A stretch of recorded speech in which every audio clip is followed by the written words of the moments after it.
प्रस्तुतकार आपण अध्याय क्रमांक 2 आणि श्लोक क्रमांक 18-19 ला आपण थांबलेलो होतो. 19 पूर्ण झाला होता, तरी पण 3 ओळी मागे जाऊया. 18व्या श्लोकाला एकच ओळी आहे आणि 19 ला 2. मामा तुम्ही वर एक.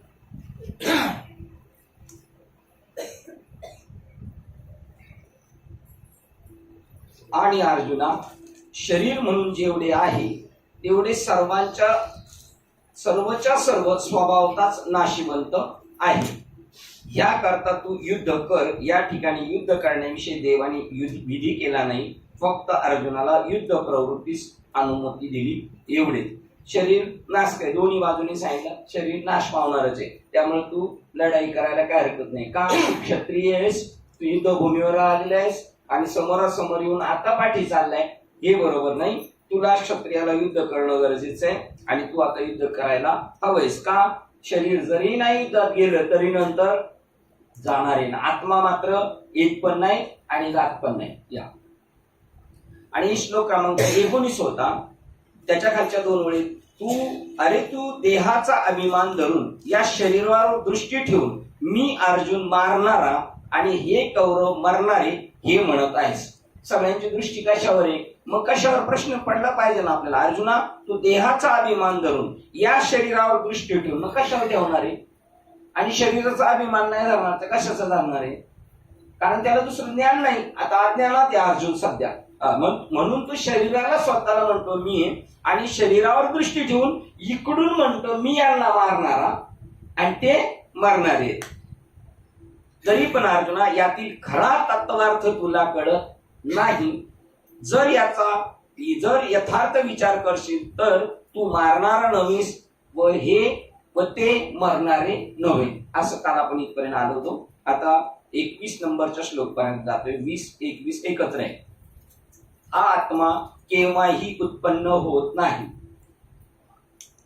किंवा केव्हाही मरत नाही. आत्मा. आणि तुम्ही काय आहात? आपण आत्मा आहोत. मग आपण जन्माला आलोय का? आलेलो दिसतोय. रश्मीवर साप कधी जन्माला आलेला नाही. आज अर्जुना, रश्मीवर कधी साप जन्माला येत नाही आणि रश्मीवरचा साप कधी मरत नाही. तद्वत आत्मा जन्माला येत नाही आणि आत्मा हा केव्हाही उत्पन्न होत नाही किंवा केव्हाही मरत नाही. होऊन पुनरपी न होणारा नाही, हा न जन्मणारा, त्रिकाली असणारा, निर्विकार आहे. त्रिकाली आहे तो तिन्ही काळामध्ये, परत निर्विकार आहे, अक्षय आहे, याचा कधी क्षय होत नाही. एक रूप आहे, अनेक रूप नाही. हे अद्वैत कुसरी. म्हणजे या शाळेमध्ये हजारो लोक ऍडमिशन घेतील, पण सुटणारा मात्र हजारातून किती आहेत? 1000च आहे. आणि त्या 1000मध्ये तुम्ही आपण कसोशीने प्रयत्न करून यासाठी केला होता अट्टहास. तो अक्षय आहे, एक रूप आहे. शरीरात जरी विकार होत असला तरी याच्यामध्ये कोणताही परिणाम होत नाही. रश्मीवरच्या त्या याच्यावर साप हा विकार झालेला जरी दिसला तरी रश्मीवर काही सापाचा परिणाम होत नाही. याच्यामध्ये कोणतीही, आणि शरीरात विकार होतं, विकारलेलं जगत म्हणजे स्वतःला देह समजतं, तिथं विकारलेलं जगत. ते जरी स्वतःला म्हटलं मी शरीर आहे तरी ते शरीर नाहीये. यामध्ये शरीरात जरी विकार होत असला तरी यांच्यामध्ये कोणताही परिणाम होत नाही. अर्जुना, या आत्म्याला अविनाशी, नित्य, अज व अव्यय समजतो तो पुरुष. या आत्म्याला काय समजायचंय? जो पुरुष, हे अर्जुना, या आत्म्याला अविनाशी, अविनाशी करी किंवा अविनाशीच आहोत आपण, है की नाही? तर तो समजतो. आपण अविनाशी आहोत का नाशी आहोत? विनाशी आहोत का अविनाशी आहोत? अविनाशी आहोत. मग मरणाची भीती राहिली का आता? आणि मरणार आहेत का आपण? नाही. मग असं आपल्याला वाटलं पाहिजे. पण आपल्याला जर भेटायला कोण आला आजारी असताना आपण काय म्हणतो? आता माझं काय काय खरं नाही. म्हणजे त्यावेळेला तो काय समजतो? विनाशी. हा ठाम भूमिका राहिली पाहिजे. अविनाशी, मी अविनाशी, नित्य आहे, आज आहे उद्या नाही, असं नाही. पूर्वी होतो, आता आहे आणि याच्यानंतर सुद्धा असणार. अज, त्याच्यावर कोणत्याही प्रकारचा परिणाम तो सगळ्यात सिनियर. याच्यावर काय? अव्यय, त्याचा व्यय होत नाही. समजतो. तो पुरुष कोणाला कसा मारणार? कसा कोणाला मारू शकतो? तो नाही. व कोणाला कसा मिरवणार? तो कसा काय कोणाला हे करू शकतो? मारणार नाही किंवा मिरवणार नाही. मारविणार, तो स्वतः कोणाला मारणार नाही. कसं मारवी? कोणाला नाही. आता भावार्थ वास्तव्यांचा खाते. ज्याप्रमाणे स्वप्नात पाहिलेले विषय स्वप्नातच खरे भासतात. स्वप्नात राजा झालो आपण, बंगला आहे, तर ते तेवढ्या पुरतं खरे. परंतु जागृत होऊन पाहिले तो काही एक नसते. त्याप्रमाणे सर्व माईक आहे असे समज. तू भ्रमात व्यर्थ पडला आहेस. आणि मनुष्याच्या सावलीला शस्त्राने प्रहार केला तर तो घाव जसा त्याचा अंगास लागत नाही. स्वप्नात झोपलेले त्यांना सांगितलं जागे व्हा. तो काकडा यांना जाग करायला सांगतोय, जे गेलेले त्यांना. आणि त्यांना असं वाटतं आम्ही रोज उठून येतो आणि हे कुशाल झोपून राहतात. हे गाणारे सुद्धा कसे असतात? म्हणणारे सुद्धा झोपले. कारण ते स्वतःला अविनाशी समजत नाही. जगत हा स्वप्न भास आहे असं समजत नाही. हे माईक आहे असं समज. माईक म्हणजे क्षणिक आहे. तू भ्रमात व्यर्थ पडला आहेस. काय? मी यांना मारणार आणि हे मारणार, या भ्रमात तू पडलेला आहेस. मनुष्याच्या सावलीवर शस्त्राने प्रहार केला तर तो घाव जसा त्याच्या अंगास लागत नाही. जेवढे क्षत्रिय म्हणून त्यांना हा बोध होता. त्याच्यात काही अनुभूती संपन्न पण होते आणि काही फक्त ऐकीव होते. तरी सुद्धा ऐकण्याने सुद्धा जर एखाद्या ध्येयाने जर पछाडलो एखाद्या ध्येयाने, तरी सुद्धा आपण समजू मरणार नाही. आणि चांगल्या कामासाठी मेलो तरी ते मरण नाही. त्याचं उलट कसं आहे? अजरामर होऊ नाही त्याचं, ठीक नाही. अंगास लागत नाही. किंवा पाण्याने भरलेले भांडे पालथे केल्यावर त्यातील सूर्य प्रतिबिंब नाहीसे झालेले दिसते, परंतु त्या प्रतिबिंबाबरोबर खरा सूर्य नाश पावलेला नसतो. आता बघा ह्या ओळीत नाही इकडं. आता या अर्थामध्ये काय व्हायला? या ओळींमधून असा दमदारपणा वाटतो. जैसे स्वप्ना माझी देखील, तर स्वप्नाचं साथ पाहिजे. स्वप्नामध्ये पाहिलं तर स्वप्नातलं सगळं कसं वाटतं? खरं. मग चेवनिया पाहिजे तो काही नाही. जागे झाल्यावर काही नाही. तैसी ही जाण माया. हे सगळं जगतातले सगळे व्यवहार, आपले टोटल व्यवहार, ज्या दिवशी आत्म्यावरून दृष्टी घसरलेली आहे त्यावेळेला तुमचं सत्कर्म असू द्या, तुमचं देवाविषयी असू द्या, सगळी कार्य, मग भजन पूजन कीर्तन हे सुद्धा कशात मोडेल? माईक मध्ये मोडेल. केव्हा? हे वाक्य महत्वाचं होतं. ते जर घसरलं तर घोळ होईल. केव्हा? आत्म्यापासून दृष्टी ढसळली, खाली ढळली, चढली की त्यानंतर तुम्ही जे बी कराल ते सगळ्या गोष्टी कशा होणार? माईक मध्ये मोडल्या जाणार. नामदेव महाराज करत होते ना, म्हणून सांगितलं तुझ्या प्रेमे माया धरुणी सोंग लटिका मी तुझं पासी खेळे. माझं हे चतुर्भुज रूप किंवा पांडुरंगाचं कमरेवरचं रूप आहे. हे नामदेवाला काय सांगितलं देवानी? तू जरी माझ्या सतत पाया पडतो, मला नैवेद्य देतो, मी जरी तुझ्या कीर्तनात नाचतो, तरी हे माझं माईक रूप आहे. माझं शाश्वत स्वरूप तुला माहित नाही.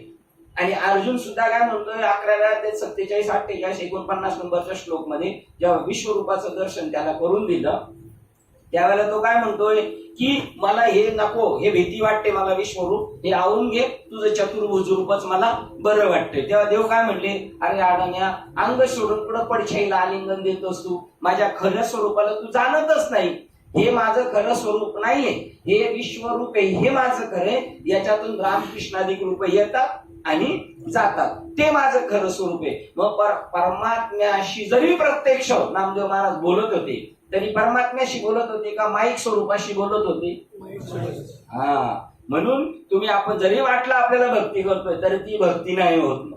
आणि तुम्ही जर प्रपंच करत असाल पण तुम्हाला जर हे नॉलेज असेल माझा व्यवहार आत्म्याशी, तर तो प्रपंच होत नाही. सांगा बरं मतने बाबांचं एखादं उदाहरण. ज्ञानाने केलेला प्रपंच. हा, ज्ञानाने केलेला प्रपंच हा सुद्धा परमार्थ स्वरूप आहे, आणि अज्ञानीने केलेला परमार्थ हा सुद्धा कसा आहे? प्रपंच रूप आहे. कारण त्याला त्याचं अस्तित्व ओरिजिनल ज्ञान नाही. त्यामुळे तू स्वप्नामध्ये तू जागा हो, मग पाशील ना, त्यावेळेला तुला कळेल. मग अर्जुन आता झोपलेला आहे कुठं? रणभूमीवर. आता हे पटेल का? ते म्हणतील आता हे काही सांगायला लागले. हो, रणभूमीवर झोपलेले आहे. काय? कुडीमध्ये जो आत्मा गेलाय आणि त्या कुडीमध्ये गेल्यावर त्याच्या एवढा स्वतःला समजतो. काय समजतो? मी अर्जुन आहे. आणि तो आहे कोण? आत्मा आहे. आणि तो काय समजतो? मी अर्जुन आहे. आणि मी अर्जुन आहे समजल्यानंतर माझ्या सापेक्ष जे समोरचा दिसतोय तो दुसरी पार्टी झाली, आणि मग ते कौरव आहे. तू याच्यातून जागा हो पहिला. तैसी ही जाण माया, तू भ्रमत असी वाया. म्हणजे सारखे जरी चारी धाम करीत असला तरी तू भ्रमत असे वाया. आणि तू भ्रमत असी वाया, शस्त्र हाणतली या छाया जैशी अंगीन रूपे. आपल्या सावलीला जर मारलं तलवारीने तर आपला तुकडा पडेल का नाही हाताचा? नाही पडणार, है नाही. त्याप्रमाणे का पूर्ण कुंभ उलंडला, तेथे बिंबाकार दिसे भ्रंशला, परी पाहणू नाही नासला. तर असं 10 माठ भरून ठेवलेले आणि त्याच्यामध्ये सूर्य पडलेले आहे त्याचं प्रतिबिंब, आणि पाणी ओतून देईल किंवा माठ फुटला तरी पण सूर्य फुटेल का? का नाही फुटणार? त्याच्यात नव्हता का? त्याच्यात नव्हता का? मग तुम्ही कशाला पाहायचे? बिंबाला पाहायचं की नाही. मग तसंच आता तुमच्याशी बोलताना हे शरीर हे काय आहे? प्रतिबिंब आहे. आणि प्रतिबिंबाचा नाश झाला तरी बिंबाचा होत नाही. त्याप्रमाणे भानू नाही नासला त्याचे ना तरी मठी आकाश जैसे. आता हे चौकोनी आकाश झालेले हे मठाच्या आत. परंतु मठाकृती अवतरली असे दिसे, चौकोनी दिसते. तो भंगली आपैसी स्वरूपाची.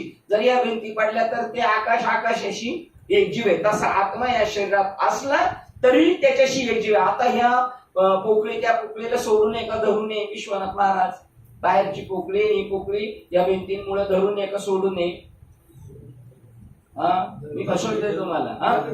पण दिसते पण आपण भिंती बांधल्यामुळे आपल्याला वाटते. हा, धरून पण आपल्याला दिसते, सोडून वेगळी झाली. बरोबर. आता नव्हती तेव्हा पण, ही भिंती नव्हत्या तेव्हा होती, आता पण आहे. भिंती पडल्या तरी तसे आपण ह्या शरीरात असलो तरी आहोत, शरीरात नव्हतो तेव्हाही होतो, आणि शरीर उद्या पडलं तरी आपण आहोत. त्याला त्या स्वरूपाला म्हणतात तू का आकाश आहे एवढा.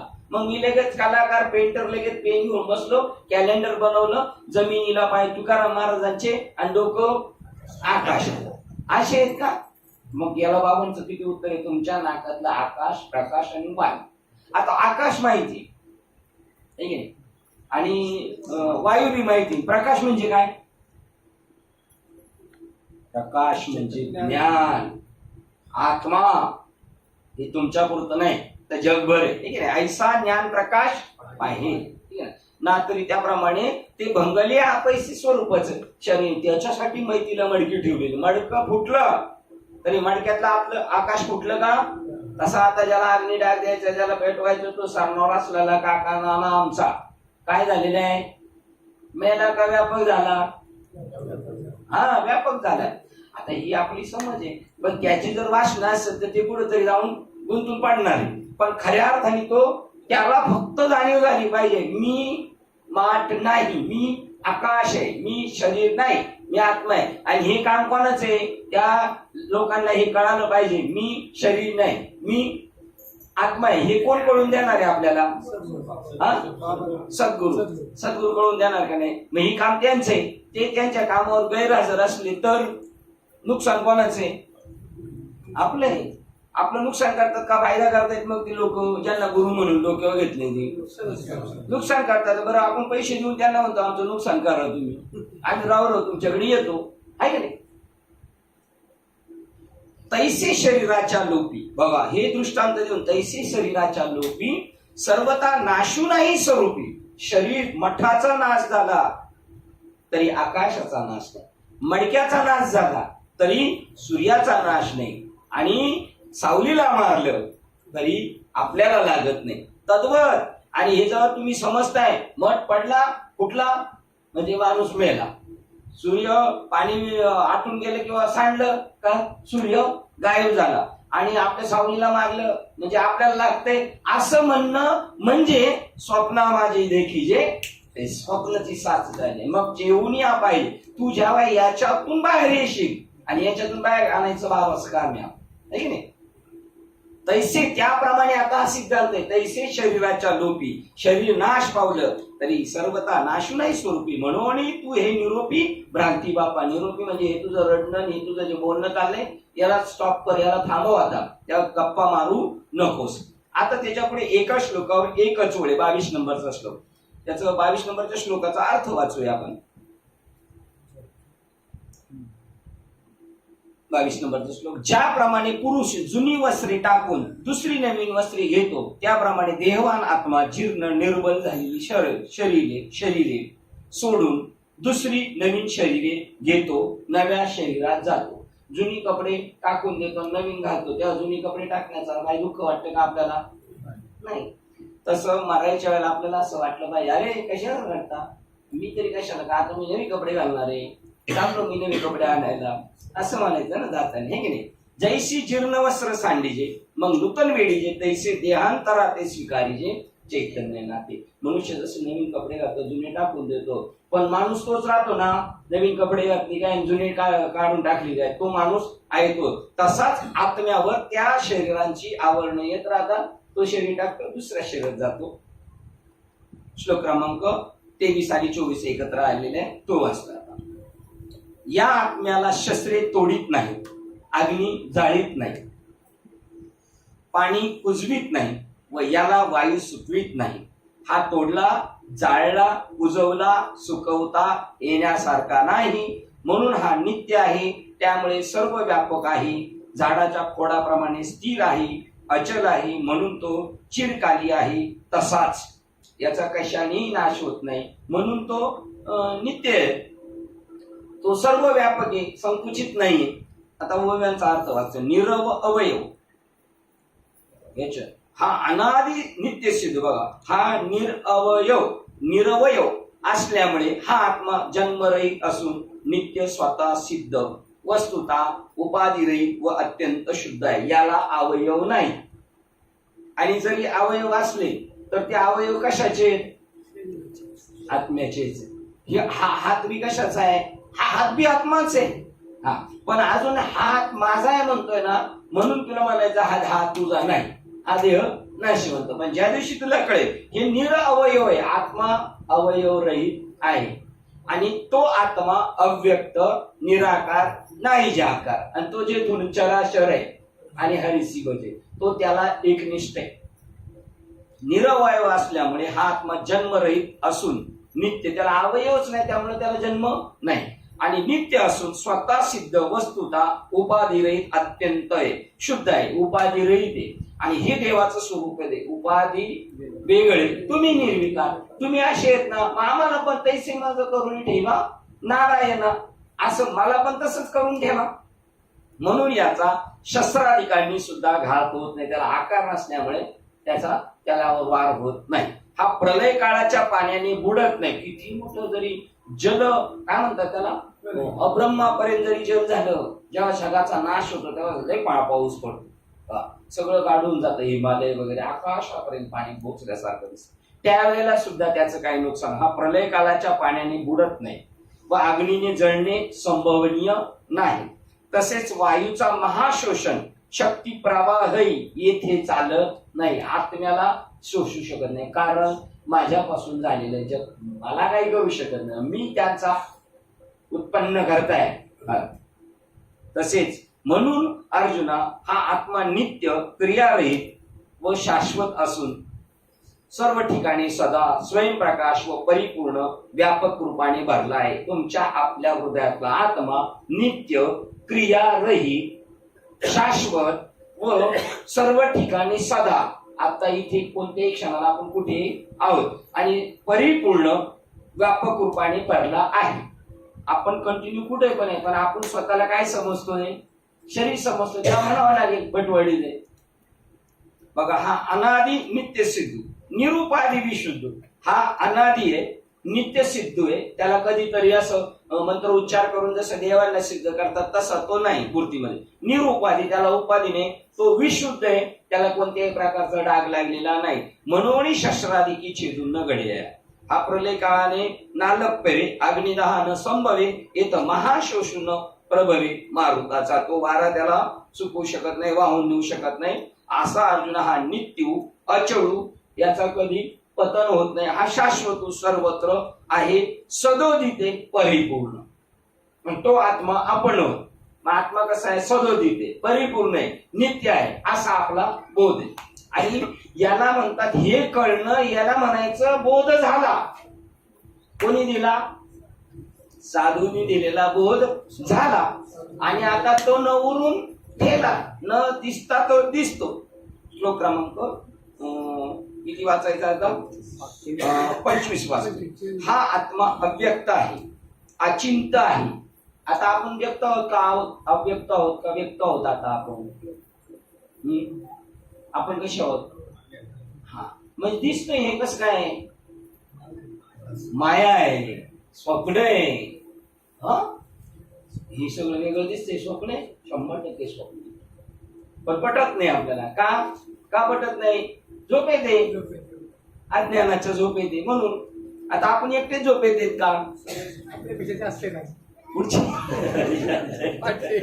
आपल्या पाठचे जास्त गाढ झोप येते. पुढच्याचा हिसाब करायचाच नाही त्याच्यामुळे. पाठचे म्हणजे आपले गुरुवारी, आपल्यापेक्षा गाढ झोप येते. आता त्यांना आपण उठवायचं का? ते आपल्याला उठवणार आहे. पण आता करू आपण. आता आपण करू शकतो तसं. अचिंत्य आहे, हा अविकारी आहे. याचं कोणतं पण कार्य पण नाही, अविकारी कार्य आहे म्हटला जातो. यास्तव या आत्म्याला जाणून भीष्मादिकांविषयी शोक करण्यास तू योग्य नाही. त्या भीष्माचं ओरिजिनल स्वरूप सांगितलं, त्यामुळे तू आकाराचा आता विचार करू नकोस. हा आत्मा तर्कशास्त्राच्या दृष्टीने दिसणारा. आता तर्कशास्त्राचा अभ्यास करणारे किती असले तरी त्यांना काही कळणार नाही. तुम्हाला मी संधी देतो, अनुमान प्रमाण विषय होणारा नव्हे, अनुमानाने नाही. ध्यान तर त्याच्या भेटीसाठी उत्कंठित झालेले असते. कोण? आपल्याला ध्यान करावं असं वाटलं म्हणजे त्या ध्यानाला वाटते कोणाला भेटावं? आपल्याला भेटावं. ध्यान येते त्याच्याकडं भेटायला. अर्जुना, हा मनास नेहमी दुर्लभ, साधनाने प्राप्त न होणारा, कोणती साधनं केली तरी नाही. म्हणून नाना साधनाच्या. मग कोणतं साधन आहे? नाहीच प्राप्त व्हायचा का हा? मग कोणत्या साधनाने प्राप्त होईल? बस सद्गुरु वास्तूने सापडेल. अनंत म्हणजे तो न प्राप्त होणारा साधनाने. अनंत म्हणजे केवढे येते? देश, काल, वस्तू, परिच्छेद रहित, पुरुषोत्तम. व पुरुषोत्तम म्हणजे क्षराक्षर पुरुषात समव्याप्त असून त्या उभय उपाधीहून अतीत. बघा, त्यांच्यामध्ये परिपूर्ण असून परत त्यांच्यात राहून त्यांच्यात नाही. शिवाय या शरीरात राहूनही पण तो देश, काल. आता आपण कुठे आहोत? घाटकोपर मध्ये. कशाच्या संबंधाने म्हटलं आपण? आत्मा संबंध म्हणून म्हणतोय का देह संबंधाने म्हणतोय? आणि ज्या दिवशी आपण मी आत्माच आहे तेव्हा मला देश काळ नाही, देशाचं बंधन नाही. काळ, आता कोणता काळ टाइम चाललाय? नाही राहणार त्याला. त्याच्यानंतर वस्तू, मी त्या आत्मवस्तूपासून वेगळा, त्याच्यापासून परिचित होणार नाही. पुरुषोत्तम किंवा म्हणजे क्षराक्षर, पुरुषा समव्याप्त, सगळ्यांमध्ये क्षर अक्षर या सगळ्यांमध्ये तो व्यापून परत त्यांच्यातून अलिप्त आहे. समव्याप्त असून उपाधीतून अतीत, केवळ निर्विशेष अनुभूतीरूप उत्तम पुरुष होय. आत्मा स्वरूप, आत्मा असा आहे, त्याला उत्तम पुरुष. हा गुणत्रय रहित आहे, 3 गुणांच्या पलीकडे. कोण? आपण, आत्मा. आणि ज्या वेळेला आत्मा गुणात अटकला जातो त्यावेळेला तो देहात आणि मग सगळं लचांटेच्या पाठीमाग लागलं जातं. तो गुणत्रय रहित आहे, म्हणजे निर्गुण. गुणत्रय रहित, 3 गुणाच्या पलीकडे म्हणजेच काय? तो निर्गुण आहे. निर्विशेष, त्याला एक विशेषपणा नाही, तो कोणत्याही विशेषणाने समान आहे, तो सामान्य रूपाने. उत्पत्ती रहित, त्याचा जन्म होत नाही. भगवान कृष्णाचा जन्म होतो की नाही होत? रामाचा जन्म होतो की नाही? मग ते जयंत्या चालू आहे, ठीक आहे. हा, ते ब्रह्म नाहीये, ते शरीरात असल्यामुळे ईश्वर तत्वात गणले गेले विचार सागर साहेब. पण त्यांना हे माहितीये मी ब्रह्म आहे, ते ब्रह्म आहे. पण तुम्ही त्यांना पाहताना काय पाहताय? ईश्वर स्वरूपाने पाहताय, है की नाही? मग त्यांना जन्म आहे. आणि हा आत्मा कसा आहे? जन्माच्या पलीकडचा आहे, त्याचा जन्म होत नाही. उत्पत्ती रहित आहे, विकार रहित आहे. विकार रहित म्हणजे त्याच्याकडं तो कशाशी संबंधित नाही. काय म्हणतात? न करी रे संग राही, तो असा आहे, तो संघात नाही, निसंग आहे, निश्चळ आहे, म्हणून विकार रहित आहे. जगताधिक किंवा रूपाधिक आकार रहित, जगाचा जसा आकार आहे तसा त्याला आकार नाही, आणि तो परत रूपात रूप पण नाही, आणि जगाचा आकार जसा आहे तसा नाही, म्हणजे रंग रूप नाही, वर्ण असा तो आहे. वस्तू मात्राच्या स्वरूपात समव्याप्त आहे. वस्तू चिलटापासून तर ब्रह्मदेवापर्यंत त्या वस्तूच्या रूपाने जर पाहिलं आत्म्याच्या संबंधाने, तर तो ब्रह्मदेवामध्ये आणि चिलटामध्ये कसा आहे? समबुद्धी घेता समान श्री आहे. मग हे आकडं त्यातच काय हे कळाने मला. कोण? आम्ही मोठे, हे छोटे, उंच नीच काही नेणे बरोबर. तो ब्रह्मदेवात असला काय आणि चिलटात असला तरी ते दोघं जरी एकत्र असले तर एका सभेत बसणार चांगल्या प्रकारे. का ब्रह्मदेव म्हणणार आहे तू छोटा आहेस मी मोठा आहे? हे ज्ञान ज्या दिवशी होणार ना त्यावेळेला, आणि हे ज्ञान संतांना झालं म्हणून अंत्यजातिक याच्या ठिकाणी गेले. वाळवंटात त्या मुलगा भेटला नाथबाबाला घेऊन, त्या लोकांना आनंद वाटला. पृथ्वीवरचे देव आमच्या घरी आले. का? तर त्यांनी सगळ्यांमध्ये काय, किंवा तुकाराम महाराज, मुंगी आणि रावा मग सारखेच जीव, आम्हाला सगळे सारखेच आहेत. आता तुकाराम शिवाजी महाराजांना असं म्हणलं राग यायला पाहिजे. मला असं वाटलं कानातला ऐकायचं घातलं. तुकाराम महाराज जेव्हा असे शिवाजी महाराजांना बोलले तेव्हा त्यांना राग यायला पाहिजे होता, पण त्यांना पण हाच बोध झाल्यामुळं त्यांना नाही कमी वाटला. नाही तर आपण म्हणलो बाबा आले काय आणि कोणी आले काय, सारखेच आहे आम्हाला. तुलना कोणाशी केली? राजाशी केली. कोणाशी केली? मुंगीशी गेली. त्यांना नाही वाटलं, कारण त्यांना वाटलं सत्य प्रतिपादन चाललंय ना, बरोबर चालले. तो वस्तुमात्राच्या स्वरूपात समव्याप्त आहे, सगळ्यांमध्ये सारखाच आहे, तो कमी जास्त नाही. अर्जुना, आत्मा हा असा आहे असे जाणावे. काय करावे आपण? जाणलं पाहिजे. तसेच हा सर्वव्यापी आहे असे तू जाणलेस म्हणजे मग तुझा हा सर्व शोक आपोआप नाहीसा होऊन जाईल. सगळीकडेच तो व्याप्त आहे म्हणल्यानंतर तुला शोक करायची गरज नाही. श्लोक क्रमांक 26 वाचतोय. आता जरी तू या आत्म्याला नित्य उत्पन्न झालेला किंवा नित्य मेलेला मानत असशील तर, श्लोक क्रमांक 26 आणि त्याचा तुमचा साहेब श्लोक क्रमांक 27 त्याची अशी लिंक आहे. काय? आता जरी तू या आत्म्याला, तू कशाला म्हणतोय जन्माला आला मेला, कशाला म्हणतोय? आत्म्यालाच म्हणतोय की नाही. या आत्म्याला नित्य उत्पन्न झालेला म्हणजे नेहमी जन्माला येतो आणि मरतो, नित्य मेलेला मानित असशील तरी हे पराक्रमी अर्जुना, अशा रीतीने शोक करण्यास तू योग्य नाही. तुला जरी वाटत असलं तरी तसं नाही, असा हा श्लोक सांगतो. तुला जरी तसं वाटत असलं तरी तसं नाही. तुला वाटत असेल जन्माला आला आणि तुला वाटत असेल मेला तरी तसं नाही. आत्मा आणि ह्याच्यासाठी दशकिलेला प्रवचने ठेवली. काय? आलेल्या लोकांना सांगायचंय तुम्हाला वाटत जरी असेल हा अमुक टायमाला जन्माला आला आणि हा अमुक टायमाने याला देवाज्ञा झाली, हा शब्द आहे त्यांना काय झाली देवाज्ञा. अजून आपल्याला काही देवाची आज्ञा नाही, म्हणजे आपण देवाला आवडत नाही आहे का नाही. शब्द लय चांगले येते. त्यांना आलेल्यांना सांगायचं तुम्हाला वाटत असं बरं ते असं सगळं चार्ट लिहून देतात, कधी जन्म झाला कधी मृत्यू झाला, ठीक आहे, आणि काय काय पराक्रम केलेले. हा असे पहा की अर्जुना आत्मा अविनाशी आहे हा विचार कळत नसल्याने असे न मानता तो नाशिवंत आहे असे जरी तू मानलेस, तुझ्या डोक्यात हा विचार घुसत नसेल तरी तू नाशिवंत मानला तरी देखील तुला शोक करण्याचे कारण नाही.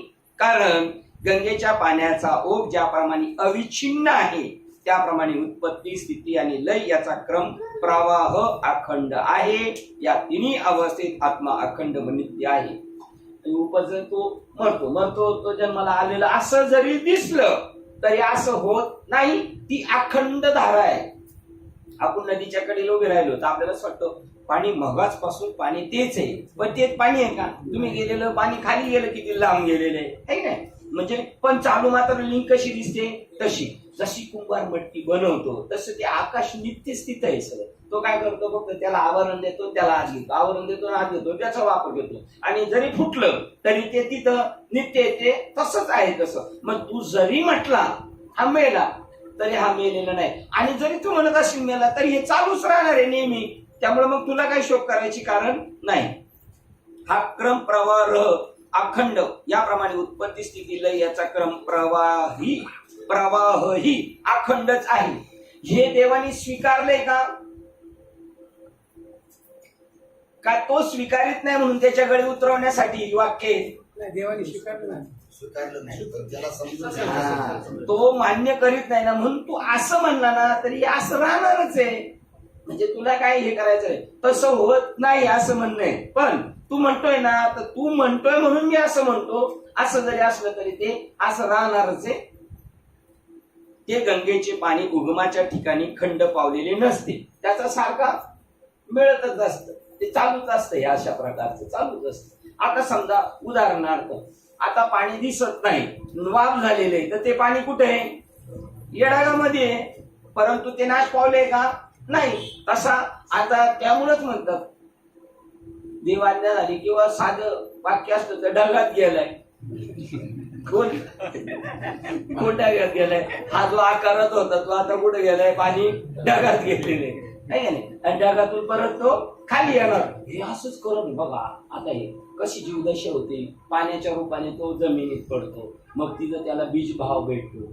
जसं मग डोक्यात घाम आला का उवा होतात तसं मग तिथं तो जीव पुन्हा जन्माला येतो, आणि पुन्हा त्याचं चालू आहे. उपनिषदांच्या एंट्री आहेत ना त्याच्यामध्ये सांगतात जसं आपण बाजरी लावतो आणि नंतर बाजरी काढतो, पहिली किती काळजी घेतो त्या बाजरीच्या ताटांची, किती काळजी घेतो, आणि नंतर पडलंय तिकडं काय त्याच्यातला आत्मा का सार घेतल्यानंतर.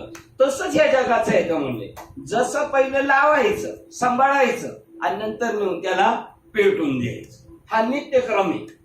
फक्त त्याने त्याच्यामध्ये काय करायचं सार त्याच्यातलं काढायचं बाजूला व्हायचं, आसार पेटून द्यायचं आहे की नाही. अखंड पावलेले असते ते गंगेचे पाणी उगमाच्या ठिकाणी खंड पावलेले नसते, पुढे ते समुद्राला जाऊन एक सारखे मिळतच असते. ती धारा अखंड चालू आहे, मिळतच आहे. आणि जात असताना मध्यंतरी वाहत्या प्रवाहातही ते पाणीच जसे असते, वाहत असताना पाणी समुद्राला मिळतं तेव्हा पाणी, उगमाच्या ठिकाणी सुद्धा पाणी, तसा आत्मा आहे. त्याप्रमाणे उत्पत्ती स्थिती व लय हे तिन्ही प्राणी मात्राच्या नेहमी बरोबर आहेत व प्रवाह प्राणी मात्रास कोणत्याही वेळी थांबवता येत नाही. हा प्रवाह तुला थांबवता येणार आहे का नाही, मग तो जन्माला आला त्याच्याबरोबर तो मृत्यू घेऊन आलेलाच आहे. त्याप्रमाणे हा प्रवाह प्राणी मात्राला थांबवता येत नाही असे समज. म्हणून तुला येथे सर्वांकरता किंवा यातील कोणाकरता शोक करावयास नको. ठराविक लोकांसाठी किंवा सगळ्यांसाठी. त्यांनी पहिला ठराविक लोकांना सांगितलं, भीष्मादिक वगैरे हे, त्याच्यानंतर हे कौरव हे यांचं सगळं, नंतर मग स्त्रिया, मग कुलशय, हे तुला विचार करायची कारण नाही. कारण स्वभावतात म्हणून तुला या येथे सर्वांकरता किंवा यातील कोणाकरता शोक करावास नको, कारण स्वभावताच हा असा सृष्टीक्रम अनादि सिद्ध म्हणजे आरंभापासून चालत आलेला आहे. चालू आहे. आपण पण या प्रवाहात आल्यानंतर आपलं काम साध्य करायचं, निघून जायचं. जी येणारी आवड नाही त्याच्यावर मात करत करत जायचं. कारण आपलं मुख्य उद्दिष्ट काय, त्या पाण्याचं समुद्रावर जाऊन पोहोचायचं बस. त्याच्यासाठी मध्ये काय आले ना व्यत्यय असा रस्ता करून करून त्यांनी निघून जायचं. हे प्राणी मात्र जन्म मरणाच्या अधीन आहे असे पाहून जर हे म्हणणे तुझ्या मनाला पटत नसेल तरी पण, बघा पुन्हा झाले, तुझ्यासाठी चालेल तुला पटत नसेल तरी पण यातील कोणाविषयी तुला येथे शोक करण्याचे कारण नाही. हे प्राणी मात्र जन्म मरणाच्या अधीन आहेत असे पाहून जर हे म्हणणे तुझ्या मनाला पटत नसेल, हे जन्म मरणाच्या अधीन आहे, जन्माला आला तो, पण तुला पटत नसेल तरी पण यातील कोणाविषयी तुला शोक करण्याचे कारण नाही, कारण हे जन्म मृत्यू अपरिहार्य अटळ आहेत असे तू समज.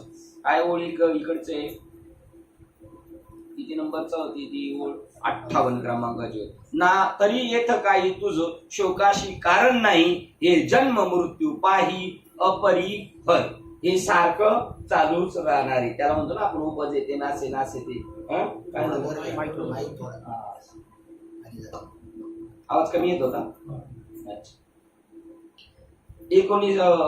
27 नंबरचा श्लोक आता वाचतोय. कारण उत्पन्न झालेल्या आत्म्याचा मृत्यू निश्चित आहे. हे कोणाकडून बोलते जाऊ, अर्जुनाकडून म्हणत आहे की. आणि मेलेल्या आत्म्याचा जन्म निश्चित आहे. जो जन्मतो तो मरतो आणि मरतो तो जन्माला येतो. आणि याच्यावर आपल्याला काय टाकायचं आहे, काय जोड, तैसे येण्याची शरीर, शरीरा येणे सैल, किंवा येरझार जन्माला येणं आणि मरण, याच्यावर दगड टाकायचा. याच्यासाठी आपल्याला पाठवले. ते काम तर मुद्द्याच्या बाजूलाच राहिलंय आपलं, बाकीचीच कामं एवढी पडली त्यामुळे हा टाइमच मिळत नाही या कामाला, मुख्य कामाला वेळ भेटत नाही. कारण या उत्पन्न झालेल्या आत्म्याचा मृत्यू निश्चित आहे आणि मेलेल्या आत्म्याचा जन्म निश्चित आहे. यास्तव या अपरिहार्य टाळता न येणाऱ्या गोष्टीविषयी तू शोक करण्यास योग्य नाही. अरे भारत वाचतो, अरे जे जन्माला आले ते नाश पावणारच, व नाश पावलेले पुन्हा जन्मास आल्याचे दिसते. ही जन्म, बघा अजून एक वाक्य त्यांनी सांगितलं, अरे जे जन्मास आले ते नाश पावणारच आणि नाश पावलेले पुन्हा जन्मास आल्याचे दिसते.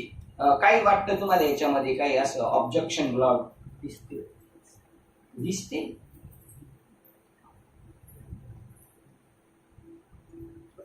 तर असं मी तुझ्यासारखं मध्ये बोलले का बाबा नाही, तू जरा गप्पो, मला यांना फसवायचंय आणि फसून परत फिट पक्क घालायचं आहे का नाही. हे जन्माला आल्यासारखे म्हणजे खरे असते असे नसते आहे की नाही. ही जन्म परंपरा रहाट काढल्याप्रमाणे सतत चालू आहे.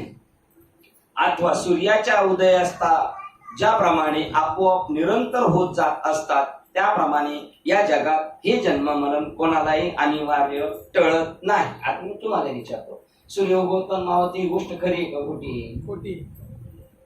तुम्ही म्हणत होते पहिली खरी मावली म्हणतात. तुम्ही एक ओळ सांगायचे ना मला, ते नाही म्हणले का ते सूर्य बघा बरं ना तरी यादव ही तर वेगळी. आपण तुम्ही कोणती सांगता? उदो असतात प्रमाणे न चालता सूर्याचं तैसे नैष्कर्मत्व जाणे कर्मीचे असतात. पण त्यावेळेला तुम्ही म्हणले सूर्य नाही इथं म्हणले माऊली म्हणतात उगवतो आणि मावळतो असं म्हणले होते ना. पण ही सुद्धा ही काय दिसते, बस आता फिट झाले. अथवा सूर्याच्या ज्याप्रमाणे आपोआप निरंतर होत जातो, अथवा सूर्याचे उदयास्त ज्याप्रमाणे आपोआप निरंतर होत जात असतात त्याप्रमाणे या जगात हे जन्म मरण कोणालाही अनिवार्य टळत नाही. म्हणजे सूर्याचं उगवणं आणि मरणं हे आपोआप निरंतर होत असतं, पण हे खरं होत असतं का? नाही होत. तसं हे सुद्धा खरं होत नाही. पण तू म्हणतो म्हणून तुला आता खोट्याचं उदाहरण घेऊन चालेल. महाप्रलयाच्या वेळी या त्रैलोक्याचाही संहार होतो, म्हणून उत्पत्ती व नाश हे टळत नाही. असे हे जर आत्म्याला आधी व अंत मानित असलास तर, जर तू मानत असशील आत्म्याचा आधी आणि अंत, तर मग खेद का करतोस? कारण हे तर अनिवार्य आहे, ते होणारच. अर्जुना, तू शहाणा असून समजून उमजून असा वेड्यात का शिरतोस? आता अर्जुन शहाणा आहे होय आणि आपण शहाणे होय. पण आपल्या मुलाला जर म्हणायचं असं, बाळा तांब्या भरून आण, हुशार बाळ आहे माझं, नेहमी सांगितलेलं काम ऐकतं, आण रे तांब्या भरून, तर तो फसू नका मला. तसं अर्जुनाला हे फसून चाललेलं आहे. अर्जुना, तू शहाणा असून समजून उमजून असा वेड्यात का शिरतोस? प्रश्नचिन्ह. अर्जुना, आणखी एक गोष्ट तुला सांगतो की पुष्कळ प्रकाराने विचार करून पाहिले असता तुला येथे दुःख कराव्यास काहीच कारण दिसत नाही. मी तर म्हणेन आपल्या घरी जर अशी काही घटना घडल्या तर आपण हे वाचत बसायचं, म्हणजे जरा ते नॉर्मल होते. ठीक आहे, समजल्यावर वाचायला पण नाही पाहिजे. विसरतो त्याला याचं विसरणाऱ्यांच चालेल. आपल्या दोघांचं काम झालेलं आहे आणि बाबाचं एक.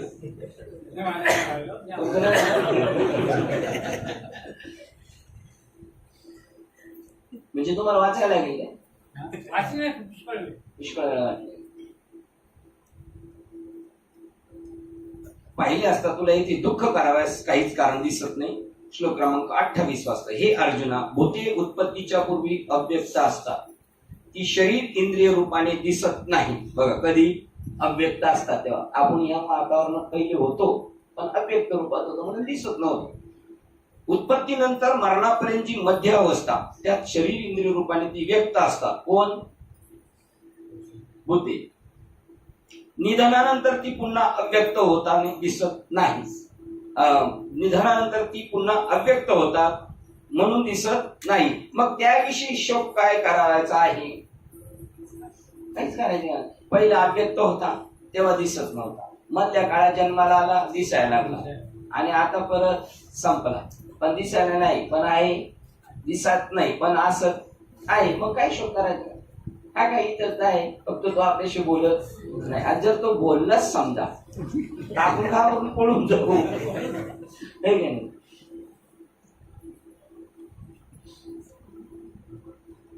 अरे असे पहा, ओव्यांचा अर्थ होतो. अरे असे पहा की हे सर्व प्राणी उत्पत्तीपूर्वी निराकार होते आपण, आणि आता सुद्धा निराकार. मग जन्म धारण केल्यावर ते आकाराला प्राप्त झाले. पहिले कसे होते? निराकार. आता कसे आले? आकार. मग ते येथे लय पाहून जातात, तेथेही ते निसंशय दुसऱ्या स्थितीला जात नाही. म्हणजे कुठं जातात? परत पहिल्यापासून वाचतो. अरे असे पहा की सर्व प्राणी उत्पत्तीपूर्वी निराकार होते, मग जन्म धारण केल्यावर ते आकाराला प्राप्त झाले. मग ते जेथे लय पाहून जातात तेथे ते निसंशय दुसऱ्या स्थितीला जात नाही. म्हणजे कुठं जातात? निराकारामध्ये. किती सोपी आहे का नाही समजायला? मग फक्त 2 वेळा वाचायला लागते.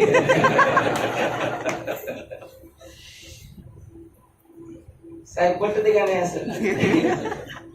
2 वेळा नाही, 10 वेळा वाचली. बाबांनी 100 वेळा वाचलेली काही बाबांनी. काही नाही तर 700च्या 700 पारायण केली. पण जशीच्या तसे तो दगड जसा जमिनीत टाकला पाण्यात आणि परत काढला, त्याला गुळ दगड म्हणतात. त्या कढईत नाही का तापशी बनवताना टाकतात, फोडायला घातला गुळ, आणि दुसरा आला कारवी, त्यांनी टाकला सगळा पोत्यासह गुळ, हलवतोय तरी पण हा गुळ.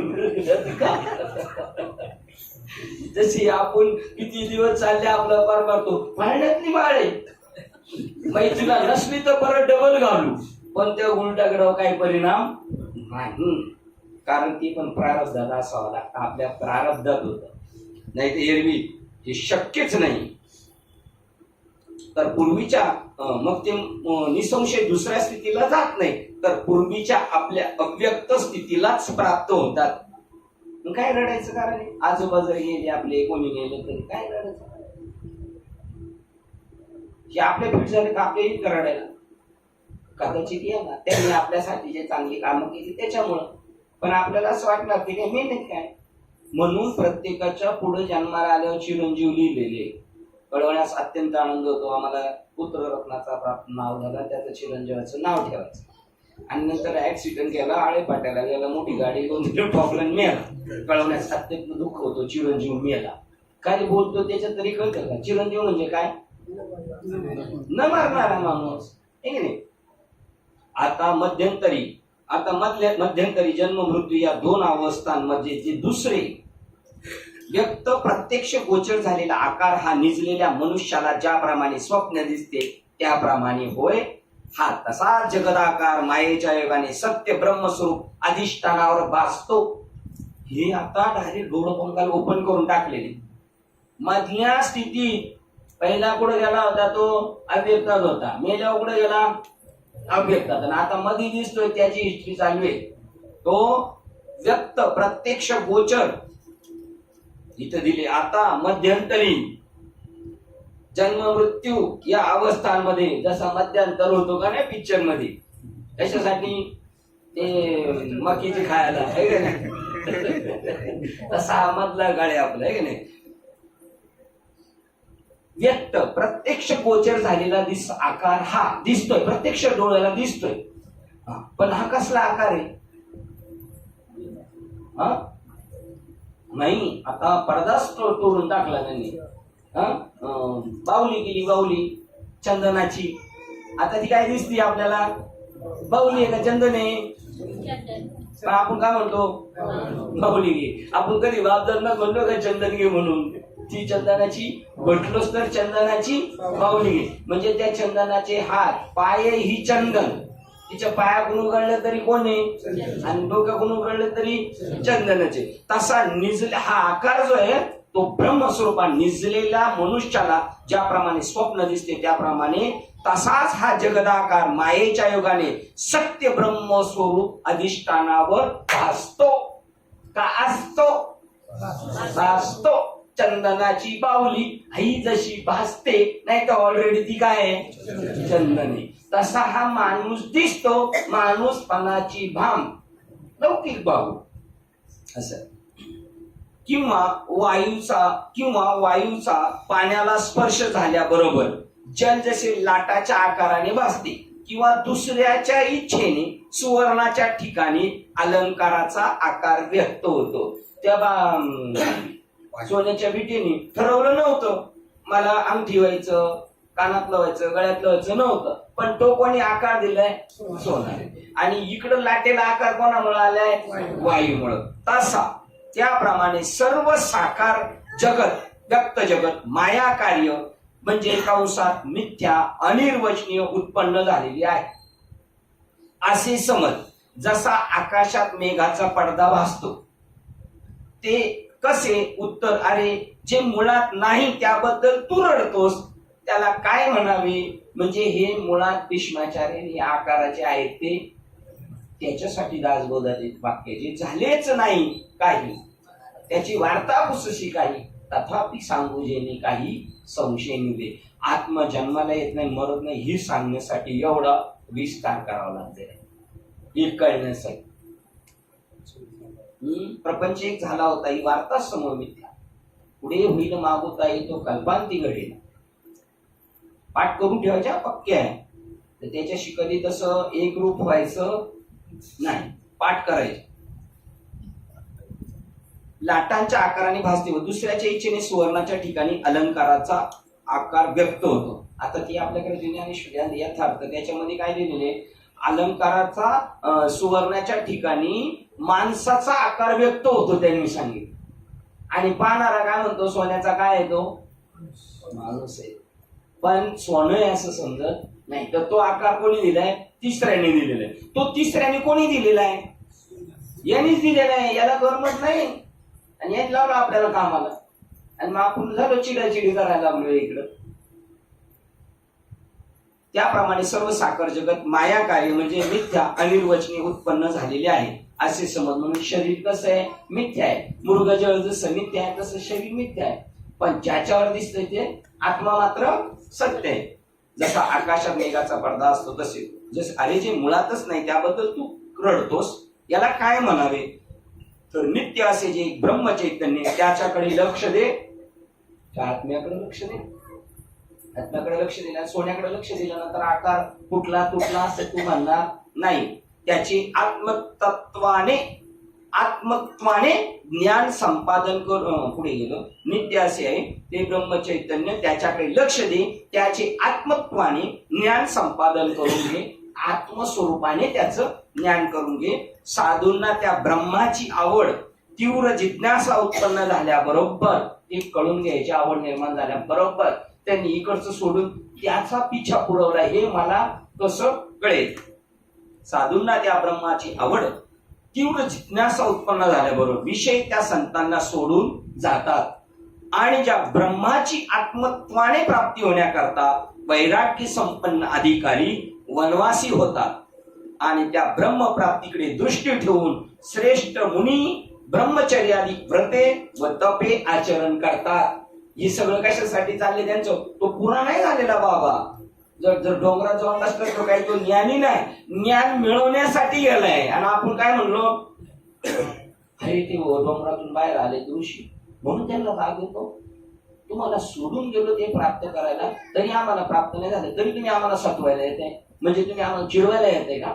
त्यामुळे त्यांना राग येतो. ते ब्रह्मचारी व्रत धारण केलेली एवढे ब्रह्मचारी बाबा आहेत, कशासाठी? आत्मा कळून घेण्यासाठी. आणि जर त्यांना जर म्हणलं ह्या बाबाला माहिती आत्मा तुला कळून देतो, म्हणतो मी आहे तो सुभार आहे. व्रते केले, तप केलेली आचरतात, ब्रह्माकडे दृष्टी ठेवून मुनी लोक आणि वैराग्य संपन्न अधिकारी डोंगरात जाऊन बसलेले. कशासाठी? ती गोष्ट कळावं म्हणून, त्या ब्रह्माची प्राप्ती होण्यासाठी. आणि तुला तो योग सहज चालून आलेला आहे युद्ध प्रसंगी. म्हणून ते हा म्हणतो संजय, कोणतं माझं भाग्य, कोणता कचाट्याचा प्रसंग आहे, त्यावेळेला मला हे भेटले कचकचीच्या टायमाला. श्लोक क्रमांक 29 वाचतोय. कोणी एखादा आश्चर्याप्रमाणे या आत्म्याला पाहतो, तसाच दुसरा कोणी. ज्या दिवशी कळलं जातं तेव्हा तो माणूस एकदम शांत होतात, बोलतच नाही. काय होतं तुमच्या प्रमाण शेवटचं कमणी वाचन कमणी वाचा राहिली, बोलूच शकत नाही. आत्म्याचं नियम शांत बघतच राहणार असतो. काय जोपर्यंत बोलतोय तोपर्यंत समजायचं आतून काय प्रत्यक्ष दर्शन नाही. साप पाहिलं का त्याला पुढं बोलतच नाही. आता आत्मा पाहिलं होतं काय पुढं बोल, गप्प बसून. एखादा आश्चर्याप्रमाणे या आत्म्याला पाहतो, तसाच दुसरा कोणी आश्चर्यासारखेच आत्म्याविषयी बोलतो. एक पाहतो आणि एक बोलतो.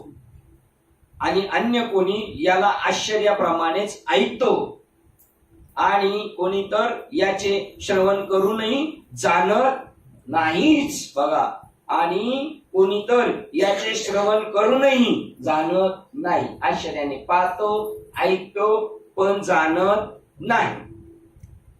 कित्येक जण भावार्थ वाचतो, कित्येक जण त्या शुद्ध ब्रह्मास एकाग्र अंतकरणाने निरीक्षण करून पाहताच अंतर्यामी स्थिर होऊन सर्व प्रकारचा संसार विसरतात. विसरला संसार नाही, संसार विसरला. संसार विसरला, आपण विसरलो. पडला नामाचा विसर, त्याने वाढीला हा संसार, आणि नाम घेतलं संसाराचा विसर पडतो. असं नाम घेता संसाराची ठीक आहे. संसार विसरतात. कित्येकास त्यांचे गुणानुवाद गाताना चित्तास उपरती वैराग्य उत्पन्न होऊन शेवटी त्यांना अमर्याद निश्चिंत व त्यांच्या ठिकाणी अखंड तन्मयता लाभली. काही त्याच्याशी एकरूप होऊन गेले, काही संसार पूर्ण विसरले कामधंदा, सासू सासऱ्याची नाही मर्यादा. कोणी एक तर त्याच्या स्वरूपा वर्णन ऐकूनच शांत होतात व देह अभिमान रहित, देह भान विवर्जित होतात. आणि कोणी ब्रह्म ऐक्य साक्षात्कार अनुभवाने तद्रुप्तेस प्राप्त होतात. तद्रुप्तेस प्राप्त होतात हा महत्वाचा मुद्दा. कोणी काय झालेले निरीक्षण करतात, कोण काय करतो अमर्याद निश्चित त्याच्या ठिकाणी तन्मय होऊन लागले, हे पण ठीक आहे नाही. कोणी एक स्वरूप वर्णन ऐकून शांत होतात आणि देहभान विवर्जित होतात. आणि कोणी ब्रह्म ऐकत जवळजवळ सगळे जवळ एकाच होतात. त्याप्रमाणे ज्याप्रमाणे नद्यांचे सर्व ओघ समुद्रास मिळतात, परंतु समुद्रात समावेश होण्यास जागा नाही म्हणून मागे परतल्या असे केव्हाही होत नाही. त्याप्रमाणे या थोर योग्यांच्या बुद्धी आत्मसाक्षात्काराबरोबर तद्रूप होतात, पुन्हा संसाराला देह तादात्म्य भ्रांतीला प्राप्त होत नाही. आणि तू त्या दिशेने असं वाटचाल कर. त्याला आता हे दाखवले, या अशी इकडे गेले, तू जाणून घेण्यासाठी अशी तुझी उंची वाढव. श्लोक क्रमांक 30 वाचतो. हे अर्जुना, हा देहवान आत्मा सर्व प्राण्यांच्या देहात सर्वदा अवैध आहे. अवध्य आहे म्हणजे त्याचा वध होऊ शकत नाही. तू भीष्मादी कोणत्याच भूताला उद्देशून शोक करण्यास योग्य नाहीस. कोणाच्याही जरी हृदयात असला तो देह तरी त्याचा वध होत नाही. भावार्थ वाचतो. अर्जुना, जी सर्वत्र सर्व देहात सर्व अंतर्यामी रूपाने व्यापलेले आहे व ज्याचा घात करू गेले असताही तो होत नाही, असे एक विश्वव्यापी अधिष्ठान चैतन्यच आहे असे तू पहा, लक्षात ठेव. 77. जे सर्वत्र सर्व ही देही, सर्वत्र आहे बाहेरवी आणि सर्वांच्या देहात, जया करिताही घातू नये, त्याला मारायला गेलं तरी त्याचा नाश होत नाही. ते विश्वात्मक तूप आहे, चैतन्य एक विश्वव्यापक हे तूप आहे. जयाचे स्वभावे हे होत जात आगवे, तरी सांग काय सोचावे येथ तुवा. इकडे म्हणतात ते ज्या अधिष्ठान चैतन्याचा केवळ आश्रयावर हे जग, हे सर्व जग स्वभावताच उत्पन्न होते व नाश पावते, तर मग तू यातील कशाविषयी शोक करावायस अर्थ जुळत नाही. जे अधिष्ठान चैतन्याचे केवळ आश्रयावर जे जग स्वभावताच उत्पन्न होते व नाश पावते, तर मग तू यातील कशाविषयी शोक करावास ते सांग बरे. प्रश्नचिन्ह. सांग बरं कशासाठी. हे अर्जुना, विचार करून पाहिले असता तुझ्या मनाला हे का पटत नाही आणि त्याला पटत नाही म्हणून देवाला एवढा मोठा राऊंड मारावा लागला. हे मलाही समजत नाही, परंतु एकंदरीत हा शोक करणे अनेक प्रकारे तुला अनुचित होईल. श्लोक क्रमांक 31 वाचतो. शिवाय आपल्या धर्माला पाहून स्वधर्माकडे दृष्टी ठेवून हा डगमगण्यास तू योग्य नाही. स्वधर्मापासून चूक होणे तुला उचित नाही, कारण क्षत्रियाला धर्माला सोडून नसलेल्या धर्मरूप युद्धातून दुसरे काही श्रेयस्कर नाही. आता ट्रॅक चेंज होते. आता आत्म्याबद्दल सांगून झालं सर. आता सांगतात ठीक आहे तुला नाही हे पटत. कसं पटत नाही बघा, वाक्य कसं आहे. अर्जुना, विचार करून पाहिले असता तुझ्या मनाला हे का पटत नाही ते मलाही समजत नाही, परंतु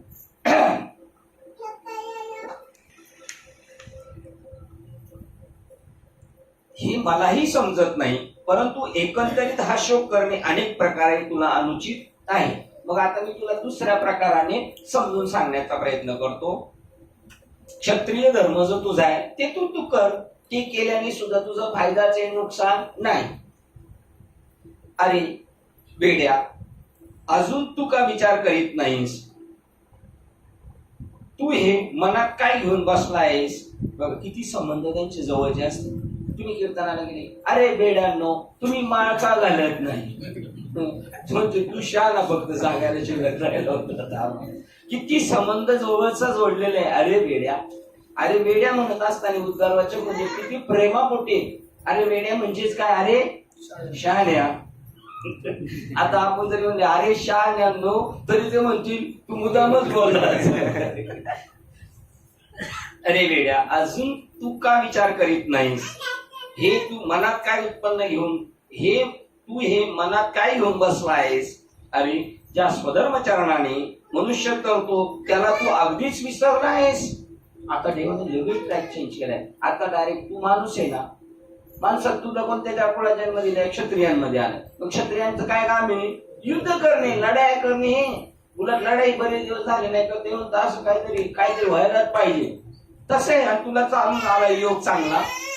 इतिहास बनवणारं युद्ध होणार आहे. तू खुशातील मागं चाललायस हे चुकीचं आहे. ज्या स्वधर्मचरणाने मनुष्य तरतो त्याला तू अगदीच विसरला आहेस. उद्गारवाचक. असे समज की या ठिकाणी सर्व मेले किंवा तुझ्यावरच काही प्रसंग ओढवला अथवा सगळे जगही बुडून नाहीसे झाले तरीही स्वधर्म म्हणून जो एक आहे तो केव्हाही टाकता येत नाही. असे असता त्याचा त्याग केल्यावर तुझ्या या कृपाळूपणाने तू तरला जाशील काय याचा विचार कर. तुझ्या वाट्याला आलेलं ते कर्म जर तू केलं नाहीस तर काय ही मेले तुम्ही संपला तरी पण लोक म्हणतील ना तुम्ही काय केलं. तुला मिळालेला चान्स तू का दवडलास. अर्जुना, तुझे चित्त जरी दया उत्पन्न झाल्यामुळे विरघळून गेले आहे तरी तसे होणे या युद्ध प्रसंगी अयोग्य आहे. गुरुगीतेत काय सांगितलं, हे 8ही संबंध त्या आत्मज्ञानाला लागत नाही. त्याच्यामध्ये संशय आणि दुसरी दया. त्याला दयाचं सुद्धा काही, कोणावर दया करायचं तो? दया उत्पन्न, आणि ही दया पण मायावी दया आहे. आणि साधूची दया ही शुद्ध आत्म्याविषयी आहे. कारण 16व्या अध्यायात सांगितलंय, आत्मलाभाला जर तू असं भीत असेल या नाशाला, तर माझ्याकडे लक्ष दे. आणि तुझा आत्मनाश होतोय म्हणून मला तुझ्याशी बोलावं वाटतंय याच्यासाठी. त्या अँगलनी साधू दया करतोय. अर्जुना, तुझे चित्त जरी दया उत्पन्न झाल्यामुळे विरघळून गेले आहे तरी तसे होणे या युद्ध प्रसंगी अयोग्य आहे. हा शिवाजी महाराजांचा बघा कसा स्टंट होतो. एक सेनापती आला तळ करून, त्याला तू म्हणजे तुला कोणी सांगितलं, तो तुला जिवंत सोडील का? जा, तुझं तोंड दाखवू नको, त्याला संपवण्याशी. तू गेला त्याला मारायला, तो त्याच्या तावडीत आला, संपला. हीच दया चुकली. 16 वेळा मग गोरीला सोडला पृथ्वीराज चव्हाण. ती दया उलट आली. ती नाही करायची. जर महाभारत वेळा पुढे असतं तर नसतं त्यांनी केलं. कोणतरी असं पाहिजे. हा, देव शिष्टाईला गेले तर तो म्हणला, याला सोडू नकोस. म्हणला भगवान श्रीकृष्णाला सोडू नकोस. दुर्योधना नाही, सोडून दे तू, याला पकडू नकोस. तो म्हणला मी अटकच करणार यांना. म्हणला भगवान श्रीकृष्णाला. त्यावेळेला कर्ण त्याला काय सांगतो माहिती, अरे असं करू नको. रामायणात बघ काय झालं. तो शिष्टाईला आला होता अंगद किंवा हे, तर काय झालं, भजिती झाली, सगळी दाढी जळाली, सगळं झालं, सगळं वाटोळं झालं. तर हनुमंत पण आणि अंगद पण. आणि तू कशाला त्यांना पकडतो, त्यांना सोडून दे. म्हणजे हे दृष्टांत शिवाजी महाराजांनी जी लढाई केल्या त्या हे सगळं डोळ्यापुढे रामायण आणि महाभारत आपण ऐकले ना, लहानपणी शिकवलं होतं. कोणी? जिजाबाईंनी शिकवलं होतं शिवाजी महाराजांना. आपण काय तसं काय शिकवायचं, आपण टीव्ही लावून बघायचं. शिकवतच नाही. कुठं आलो होतो आपण? 84. पट्टी केले ना? पट्टी केले मी आणि थांबलो होतो. मग तुला दया करून उपयोगाचं नाही. असे पहा की गायीचे दूध उत्तम आहे तरी ते पथ्याला देऊ नये. जसे वैद्याने सांगितले आहे, असे असता जर ते नवज्वरातल्या मनुष्याला दिले तर विषयवत बाधक होते. म्हणजे तापात जर दूध दिलं तर त्याचा त्रास होतो. मग गाईचं दूध कसं पवित्र आणि गोड, पाशी त्वचेच्या पदरात घे, ग्लास घे. कोणला ताप झालाय त्याला, म्हणजे तो चांगला वर आहे का नाही. त्याप्रमाणे दया बरी आहे, पण आत्ताच्या कंडिशनला दया बरी नाही. त्याप्रमाणे भलत्या वेळी भलत्या ठिकाणी भलत्याने भलतेच कर्माचरण. काय वाक्य जुळून आणलेले, वाचाय पण बरी वाचतात आहे ना. टापोटाप गाडी जाते ना. त्याप्रमाणे भलत्या वेळी भलत्या ठिकाणी भलत्याने भलतेच कर्माचरण केले तर त्याच्या हिताचा नाश होतो. म्हणून तू आता सावध हो. अनधिकाऱ्याने कोणताही व्यवहार वा साधनानुष्ठान केले तर त्या व्यवहाराचे साधनाचे उचित फळ त्यास प्राप्त होत नाही. लढाई आली, चांगला योग आला, पण तुझं टाकून चालला काय उपयोग नाही, फला नाश होतो. म्हणून अधिकार रूप वेदवित व्यवहारात साधनात प्रवृत्त होणे आवश्यक आहे, हे यातील तात्पर्य आहे. तू व्यर्थ शोकाकुल का होतोस आणि ज्याचे आचरण केले असता कोणतेही काळी दोष लागत नाही त्या आपल्या स्वधर्माकडे तू लक्ष दे. आता तो म्हणत होता ते बरोबर होतं, रक्तपात होईल, अमुक होईल, पण हा प्रसंग कोणी आणलाय तुझ्यावर? हे भगवंताला घडून आणायचंय, त्याने आणले. तुझ्या स्वधर्मात आहे ना, मग नाही तू बळच काहीतरी करायला, कोणाची आक्रमण करायला. म्हणजे जर क्षत्रिय त्याने त्याच्या राज्याच्या सीमा व्यवस्थित सांभाळायच्या, त्यांनी जर दुसऱ्यावर आक्रमण करायला गेला तर चुके. पण स्वतःच राज्य सांभाळताना जर लढाई केली ते धर्माला धरू नये. तिथं तू कापाकापी झाली तरी ते कोणत्याही प्रकारचं नाही. कारण हा प्रसंग आला नाही, ह्या प्रसंगावर तुला ही मात करायचं. हा प्रसंग ज्याने आणलाय त्यानेच तुला दिली या प्रसंगावर मात करायचे अर्जुना. आणि हे काही होत नाही, जात नाही, पण मला खोटं पण तुला श्रेय द्यायचे का अर्जुनाने लढाई जिंकली आणि मी तुझी नियुक्ती केलेली तुला करायची. ज्याप्रमाणे बरोबर ना, किती नंबर? 87 बरोबर.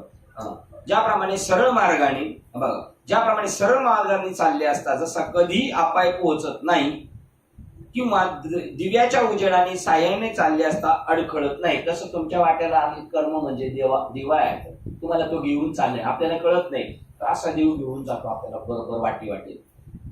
त्याप्रमाणे अर्जुना स्वधर्माने वागले असता त्याच्या सर्व इच्छा सहजच पूर्ण होतात. म्हणून यासाठीच तू असे समज की तुम्हा क्षत्रियांना संग्रामा वाचून दुसरे काही योग्य नाही. मनात कपट न धरता समोरासमोर उभे राहून एकमेकावर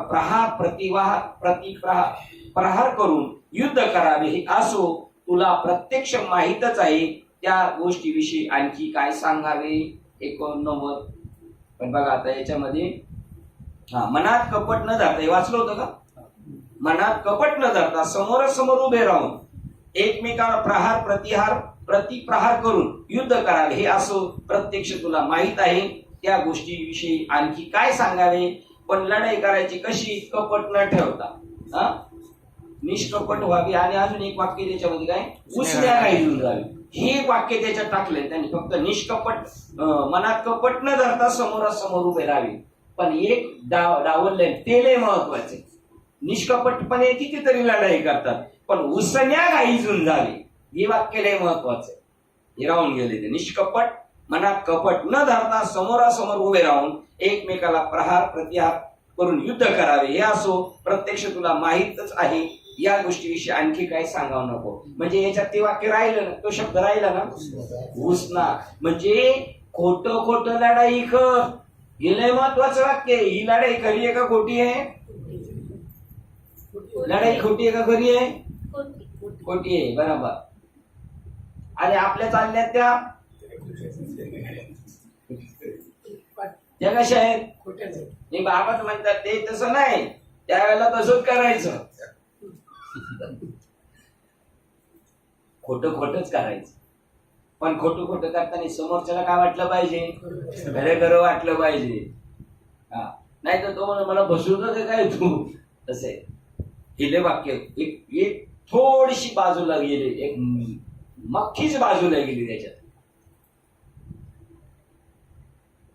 ती गुंडी केवढी कामाची, आख्या गाडीला गुंडी केवढीशी कामाची आहे का नाही? त्याप्रमाणे वर्म ते एक आहे, दूर धरा बाबा, एकमेकावर युद्ध प्रतिहार करावे. ती मोठी की लिहिलं पाहिजे, तिथं कंसाची जागा आहे ते लिहायचं काय? निष्कपट. आणि हे लिहिले परंतु काय लिहायचंय? उसण्या काही, म्हणजे खोट लढाई. श्लोक क्रमांक 32 वाचतो.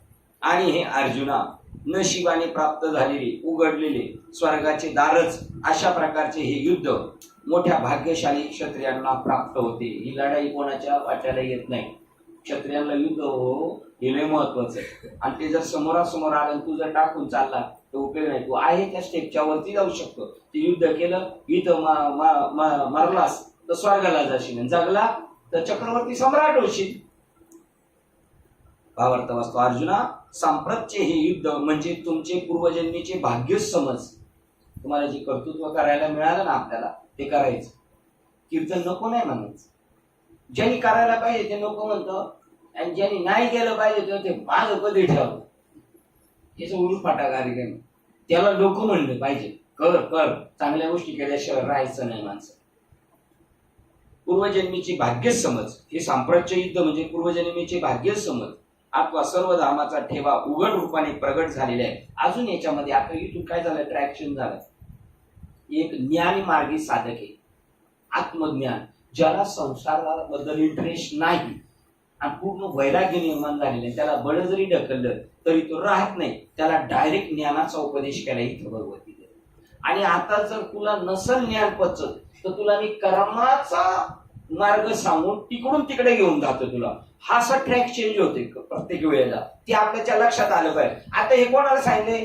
तुला हे पटत नसेल ज्ञान तर मग राह, वारी करायची, नित्यनेमाचं भजन करायचं, चारिधाम करायची, चांगला त्याची नसारी दिल्या गेल्या का. मग म्हणतो एवढं सगळं केलं पण अजून काहीच नाही. मग बस नाम घे, गोकर्णाला जायचं राहिलं जाऊन आलो ना आम्ही साहेब.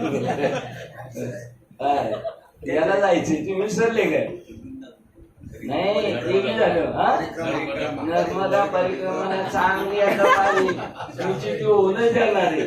तुझी संगती झाली माझी निश्चिती. नाही निश्चिती नाही निश्चिती करून यायची आता मला बी जायचे. तुम्हाला यायचं आहे मला? नाही बघा पुरा विचार करा 100 वेळा. हा मध्ये आम्हाला अर्धवटी आहे नको लागायला.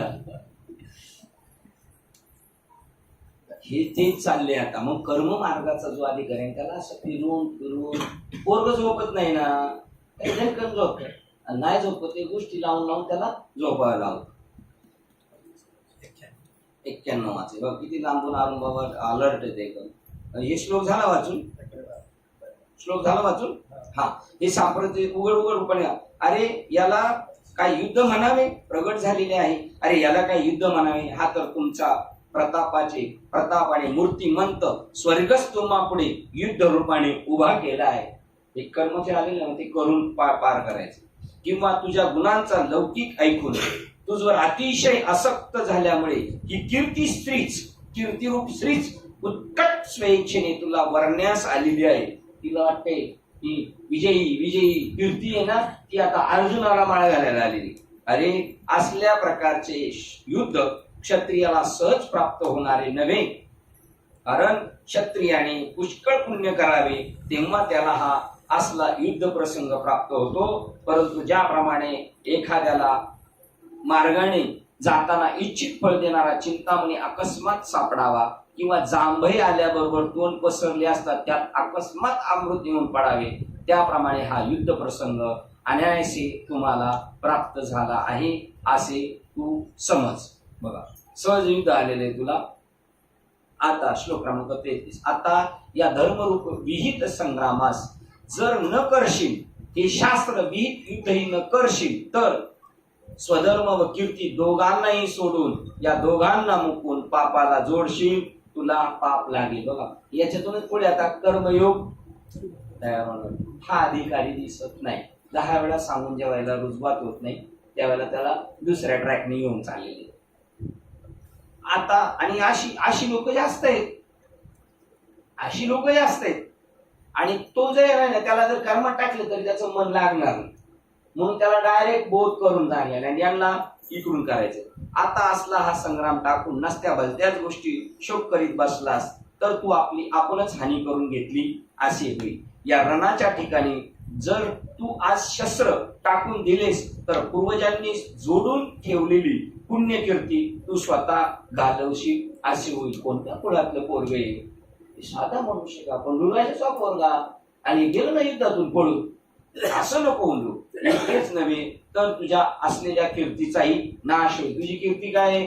व सर्व जग तुझी निंदा करेल आणि मग अनेक मोठाले दोष तुला शोधित येऊन गाठतील.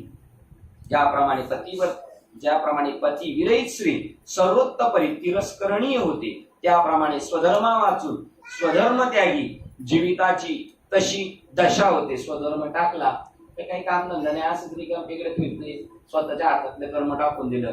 अथवा रणात प्रेत पडले म्हणजे ज्याप्रमाणे चोह करून त्याला गिधाडे फाडतात त्याप्रमाणे स्वधर्म विहीन मनुष्याला महादोष व्यापून टाकतात. म्हणून तू आता ज्ञान नसेल तुला पटत तर तू कर्म कर आणि इकडून तुझी सोडून करून घे.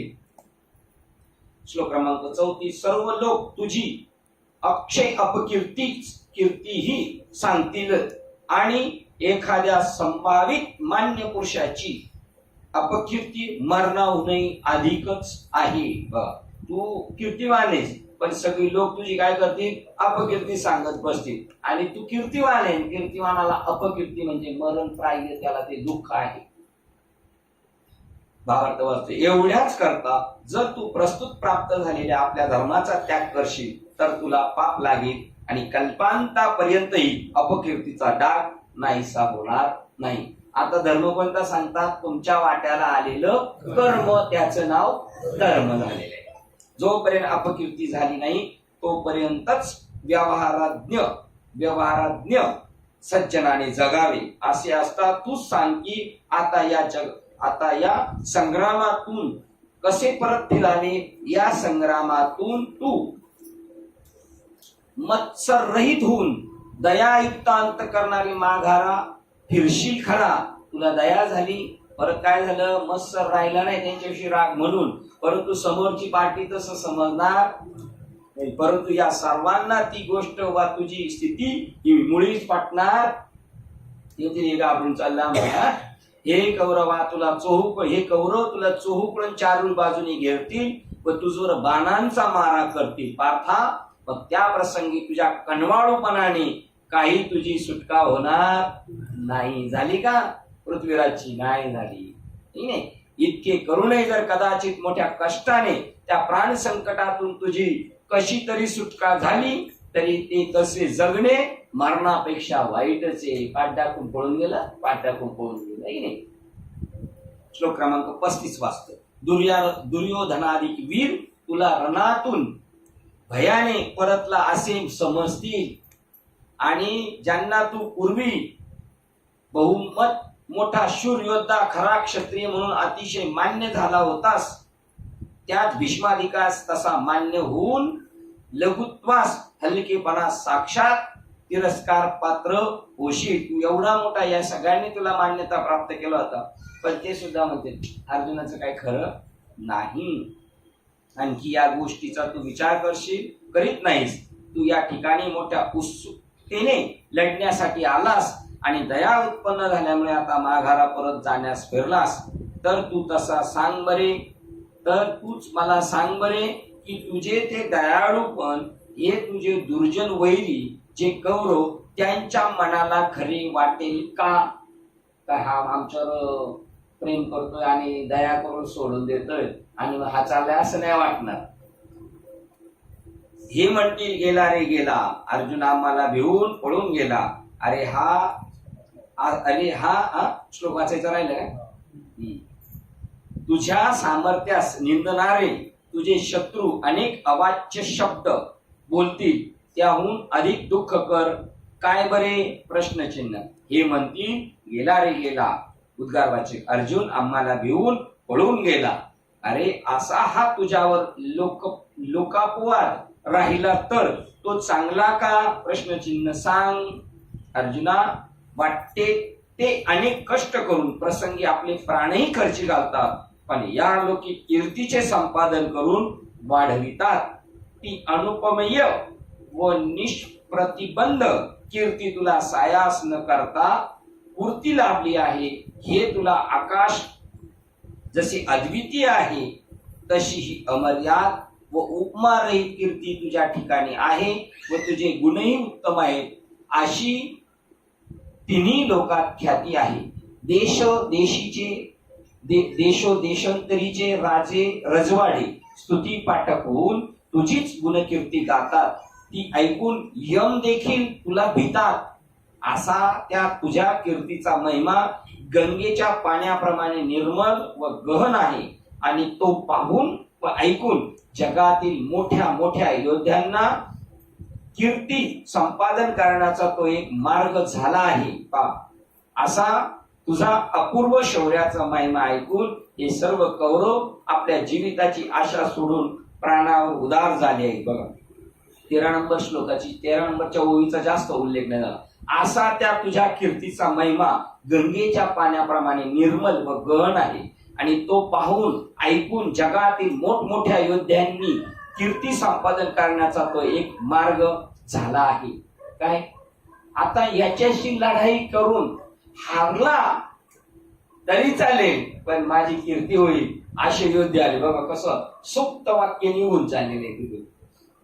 13 नंबरच्या ओवीत काय गो? ऐसा महिमा घनवट गंगा देशी चोखट जया देखी जगी सुबट वाट चाली. किती वाचली तुम्ही? 13. दिगंतीचे भूपती भाट होणे वाखण होती. किती याच्यावरती तिचे 13 नंबरची वाचायची संपादन करण्याचा मार्ग म्हणजे 12च्या पुढे. ऐसी महिमा घनवट गंगा जैसी चोखट जया देखती जगी सुबट. 5 नंबर सुबट महायोद्धे वाट झाली, वाट तटस्थ स्तब्ध राहिलेली ते लढाईला आलेले बघा. आपण कधी कधी एखादी कुस्ती पाहतो, आहे का कोण यांना, आहे का कोण, एखादं येतं मधीच, हा का ना होईल, कोणाबरोबर खेळला नाही जिंकणार हे आपल्याला माहिती, पण युद्ध कोणाबरोबर गेलं तो शिवराज आलेले. जाऊ द्या, आपल्या अर्जुनाच्या समोर मी मारलं ना अर्जुनाला, झाली ना आमची थोडा वेळ झाली, मग काय झालं, पडलो मी, पण झाली आमची थोडा वेळ, आहे की नाही. असा तुझ्या कीर्तीचा महिमा गंगेच्या प्राण्याप्रमाणे निर्मल व गहन आहे, आणि तो पाहून व ऐकून जगातील मोठमोठ्या योद्ध्यांना कीर्ती संपादन करण्याचा तो एक मार्ग झाला आहे. काय, कशाने कीर्ती मिळत, ही लढाई पडला तरी त्यांच्या समोर मी पडलेले, कुठे नाही पडलो. असा तुझ्या अपूर्व शौर्याचा महिमा ऐकून हे सर्व कौरव आपल्या जीविताची आशा सोडून प्राणावर उदार झाले. असा तुझ्या अपूर्व शौर्याचा महिमा ऐकून हे सर्व कौरव आपल्या जीविताची आशा सोडून प्राणावर उदार झालेले. बघा, ते कौरव बी काही त्याच्यातले ते म्हणजे अर्जुनाबरोबर कोण लढण्यासारखा एकच व्यक्ती होता, कोण, कर्ण. आम्ही पण काही कमी नाही, आम्ही बी लढलो, म्हणून हे मरायलाच आलेले, पण मरलो पण कोणाशी लढाई करून मरलो हे महत्वाचं आहे. म्हणून हे प्राणावर उदार होऊन काही आलेले. तसं तर काय अर्जुन कधी आपल्यावर लढाई करणारच नाही. ज्याप्रमाणे सिंहाची गर्जना ऐकल्याबरोबर मदोन्मत्त हत्तीला एक प्रलय काळ सोडवला असे वाटते, त्याप्रमाणे या सर्व कौरवास तुझा धाकच वाटतो. ते घाबरतात, त्याची एंट्रीज आहे ते घाबरतात अर्जुनाला ऐकले. आणि आता अर्जुन चालला म्हणजे ते जे नाही ते बी धापट मारी जातात असं होणार.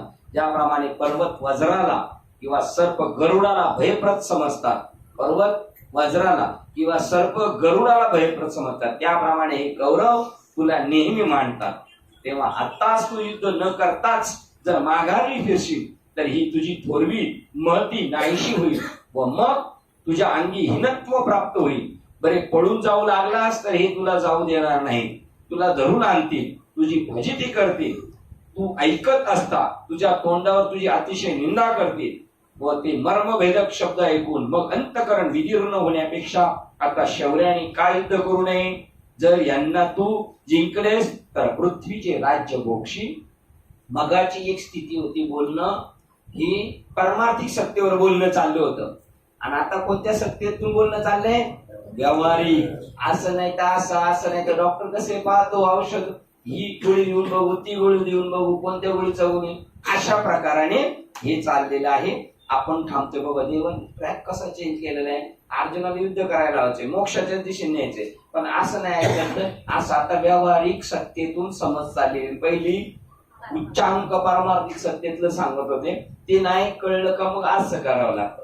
एक वाक्य सांगतो, बाबा म्हणले पहिले वेद होते, वेद ते त्यावेळेच्या लोकांना कळत होते, त्यांची बुद्धी तेवढी तीव्र होती.